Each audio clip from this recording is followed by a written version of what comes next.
Assalamualaikum warahmatullahi wabarakatuh. Waalaikumsalam warahmatullahi wabarakatuh. Selamat pagi teman-teman, gimana nih kabarnya hari ini? Alhamdulillah sehat. Alhamdulillah semuanya sehat. Semoga kita selalu diberikan kesehatan dan juga jangan lupa untuk semangat belajar dan juga semangat beraktivitas. Oke, sebelum mulai kegiatan pembelajaran kali ini, silakan untuk ketua kelas memimpin doa terlebih dahulu. Doa mulai. Doa selesai. Makasih untuk ketua kelas yang sudah memimpin doa. Sebelum mulai kegiatan pembelajaran kali ini, Ibu akan cek daftar hadir kalian terlebih dahulu. Ahmad Nurjaka hadir? Hadir. Bagas Puji hadir? Ya hadir. Noni hadir? Oke, hadir. Alhamdulillah pada pertemuan kali ini semuanya hadir. Ibu harap apa yang nantinya kita diskusikan dan kita pelajari, semoga kalian dapat menerima dengan baik dan nantinya dapat bermanfaat bagi kita semua. Nah, pada pertemuan sebelumnya, Ibu sudah membahas mengenai, kita sudah mempelajari mengenai pembelahan sel. Nah, kira-kira nih, teman-teman masih ada yang ingat nggak pembelahan sel itu apa aja? Oke, silakan. Pembelahan mitosis dan meiosis. Nah, jadi benar sekali yang disampaikan oleh Noni bahwasanya pembelahan sel itu ada dua, yaitu pembelahan mitosis dan juga meiosis. Oke, karena Ibu rasa pada pertemuan kemarin sudah cukup jelas mengenai pembelahan sel, maka pada pertemuan kali ini kita akan membahas mengenai sistem reproduksi pada wanita. Di mana pada subbab kali ini kita akan membahas mengenai bagian dari alat reproduksi wanita, kemudian kita membahas juga mengenai oogenesis, dan juga kita membahas mengenai siklus menstruasi dan juga tahap perkembangan embrio. Nah, yang pertama kali kita bahas adalah alat atau bagian dari sistem reproduksi wanita. Nah, di mana bagian-bagian dari sistem reproduksi wanita itu dibagi menjadi dua, yaitu dari alat kelamin luar dan juga alat kelamin dalam. Nah, kira-kira nih teman-teman ada yang tahu nggak bagian-bagian dari setiap alat kelamin luar? Kira-kira ada yang tahu? Oke, karena belum ada yang tahu, jadi Ibu ingin jelaskan bahwasanya alat kelamin luar itu terbagi menjadi vulva, kemudian ada labium, ada saluran kelamin. Kemudian ada yang disebut sebagai alat kelamin dalam. Kira-kira juga ada yang tahu nggak?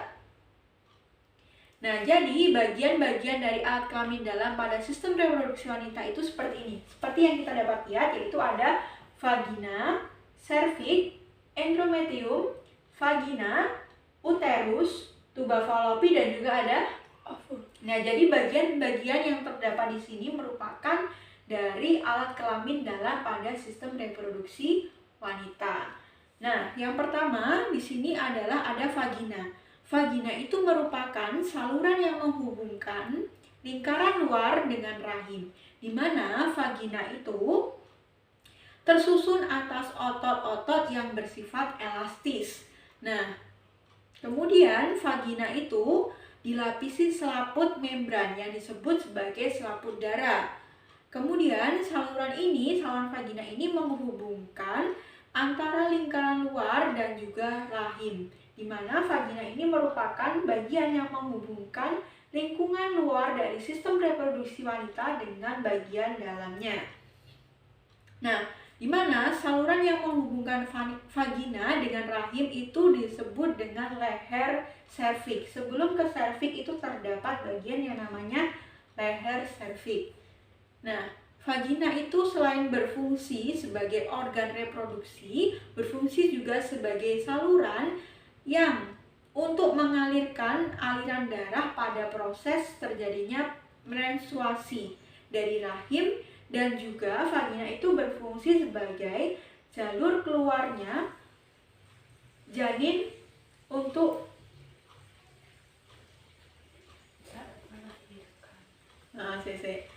Vagina selain berfungsi sebagai organ reproduksi yang berfungsi untuk saluran untuk mengalirkan darah pada proses menstruasi, vagina itu juga berfungsi sebagai jalan lahirnya bayi. Nah, pada saat bayi itu lahir, terjadilah kontraksi, di mana otot-otot pada dinding rahim itu akan berkontraksi.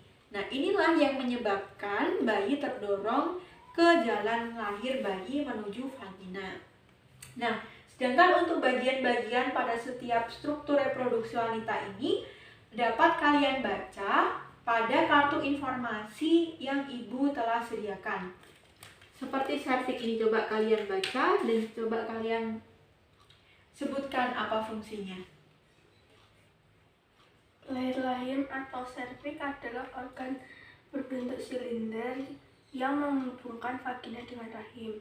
Serviks memproduksi lendir yang akan berubah selama siklus menstruasi. Perubahan tekstur lendir serviks bertujuan untuk mencegah atau membantu terjadinya kehamilan.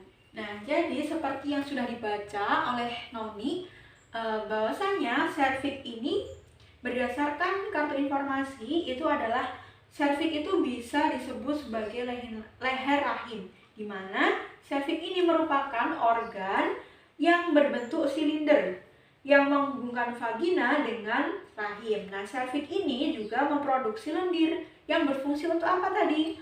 Mencegah kehamilan. Nah, lendir itu akan berusaha selama siklus menstruasi. Nah, perubahan tekstur lendir pada serviks ini bertujuan untuk mencegah atau membantu terjadinya kehamilan.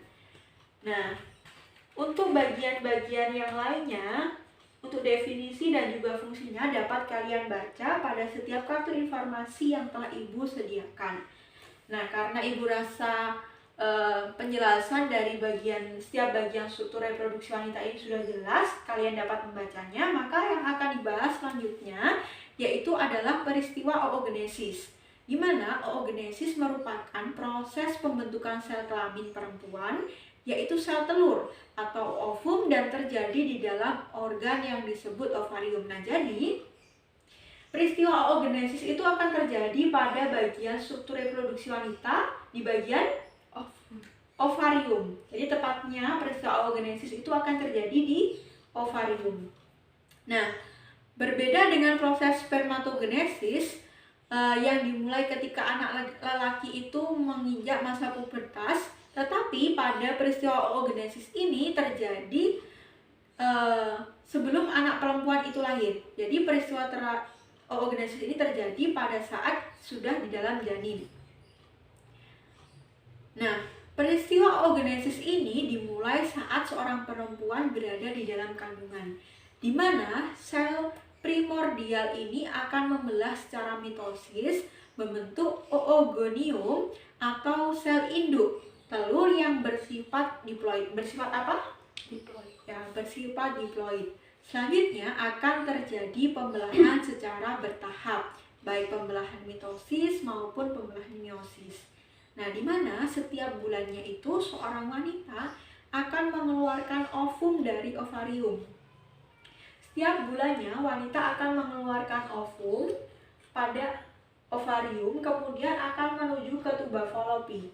Di mana ketika ovum ini atau sel telur keluar menuju tuba fallopi dan tidak ada, di mana peristiwa keluarnya sel telur ini kemudian menuju tuba fallopi dan tidak ada sel sperma yang membuahi, maka sel telur ini akan terus bergerak menuju dinding rahim dan kemudian akan luruh bersama dinding rahim dan menuju vagina, di mana proses ini disebut dengan peristiwa menstruasi. Nah, pada saat ovum berada di tuba fallopi, artinya ovum itu belum siap dibuahi. Ketika terjadi perkawinan, nah ketika sel telur ini menuju tuba fallopi, kemudian terdapat sel sperma menuju tuba fallopi, kemudian sel telur ini akan menyatu dengan sel sperma. Maka sel telur ini akan dibuahi dengan sel sperma. Dengan proses ini dinamakan proses tuba fallopi dan tidak ada sel sperma yang membuahi, maka sel telur ini akan terus bergerak menuju dinding rahim dan kemudian akan luruh bersama dinding rahim dan menuju vagina, di mana proses ini disebut dengan peristiwa menstruasi. Nah, pada saat ovum berada di tuba fallopi, artinya ovum itu belum siap dibuahi. Ketika terjadi perkawinan, nah ketika Ketika sel telur ini menuju tuba falopi, kemudian terdapat sel sperma menuju tuba falopi, kemudian sel telur ini akan menyatu dengan sel sperma. Maka sel telur ini akan dibuai dengan sel sperma. Dengan proses ini dinamakan proses Fertilisasi. Nah, kemudian karena sudah dibuai akan menjadi zigot. Zigot akan berkembang pada dinding rahim. Yang nantinya zigot itu akan terus berkembang menjadi janin selama 9 bulan dan kemudian bayi akan lahir menuju vagina. Nah, pada tahap akhir peristiwa oogenesis dari satu sel induk akan menghasilkan satu sel telur yang bersifat haploid dan 3 badan polar yang disebut polosit. Nah, yang selanjutnya akan kita bahas yaitu mengenai tahap perkembangan embrio, di mana tahap perkembangan embrio itu dibagi menjadi beberapa trimester. Yang pertama adalah trimester pertama. Nah, di mana pada periode ini itu terbentuk hampir semua organ tubuh. Janin sangat rentan dengan adanya radiasi dan juga obat. Oleh karena itu, ibu yang sedang hamil pada fase trimester pertama harus memiliki nutrisi yang cukup baik dan juga menjauhkan dari kebiasaan buruk dan juga seperti merokok dan juga minum minuman keras yang bersifat dapat merusak janin. Nah, bertujuan agar janin itu yang dikandungnya tidak mengalami kecacatan atau juga gangguan kesehatan lainnya. Yang kedua yaitu adalah trimester kedua, di mana pada trimester kedua ini perkembangan janin itu mulai utama. Jadi perkembangan janin utama yaitu adalah terjadi perbesaran ukuran janin dan juga perbaikan struktur menjadi lebih detail. Jadi pada trimester 1 itu belum menyeluruh pembentukannya, tapi pada trimester kedua ini ukuran janin mulai membesar dan juga mulai terjadi perbaikan setiap struktur-struktur yang terdapat pada janin. Nah, tidak ada perkembangan mendasar seperti pada trimester pertama. Nah, selanjutnya adalah fase trimester ketiga, di mana pada fase ini terjadi pertumbuhan ukuran bayi yang sangat pesat. Jadi pada trimester ini bayi itu mulai tumbuh cepat. Nah, jadi alhamdulillah materi yang kita pelajari pada pertemuan kali ini sudah selesai. Kita sudah membahas mengenai bagian dari struktur reproduksi wanita, kita juga sudah membahas peristiwa menstruasi, oogenesis, dan juga kita sudah membahas perkembangan janin.